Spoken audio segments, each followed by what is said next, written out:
Welcome everyone, it's me again, Miss Heather, and we have another Curious George story today, so I'm excited about that. And it's You Can Do It, Curious George by Margaret and H.A. Rays.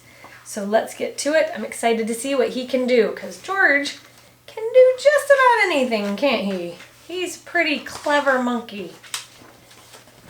This is George. He was a good little monkey and always very curious. George loved going to the museum with his friend. While they were visiting the museum, they saw a sign. The sign said that the museum had won a prize. People voted this museum as their favorite. They said this museum was the best. And it says, it won our favorite museum. It is the best. Remember, there's a dinosaur there. There's dinosaurs in the museum. And it says Museum of the Dinosaur. When George saw the sign, he started to think. What could he do best? He decided to find out. You can do it, George, said the man with the yellow hat. George went back home. He was good at drawing dinosaurs. Maybe he could draw the best dinosaur picture ever. George decided that he liked to draw, but he wanted to try to do something different. He climbed out the window to look for ideas. Soon George came to a restaurant. That gave him a great idea. George loved spaghetti. He decided he would make the best spaghetti ever. You can do it, George. Look at all that spaghetti. George thought it tasted great. He tasted more and more of it and made a big mess. Oh no, Curious George, uh-oh. Then the chef came in. Get out, he shouted, out of my kitchen. George was going to have to find something else he did best. George needed another idea. He got on a bus to think. The bus took him to the ski slope. Oh my goodness, the man with the yellow hat is going to be so nervous about where George is at. This is large. That gave George an idea. He grabbed the biggest sled he could find.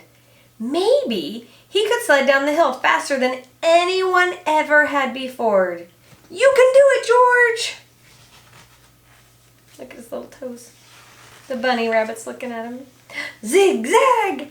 At first, sledding was fun. Then George started going too fast. Look out, George! George was going to have to find something else he did best. Oh no, and he's got a number on. That means he's probably in a competition. Skiing, and George came down and he broke his ski. Oh my goodness. This says home. George needed another idea. Then he remembered something he did better than anyone. He rushed back home. When he got there, he took out his kite. He was going to be the best kite flyer ever. George got his kite to go higher and higher. You can do it, George! Then the kite lifted George right off the ground. Look out below. Oh my goodness, that's flying a kite too well, isn't it? George landed in a tree in the forest. His kite flew away without him. George was going to have to find something else he did best. Oh my goodness. Just then, George spotted smoke. Oh no, it was a forest fire. Look at all the animals running in the opposite direction. Running this way. Forest fires are very scary.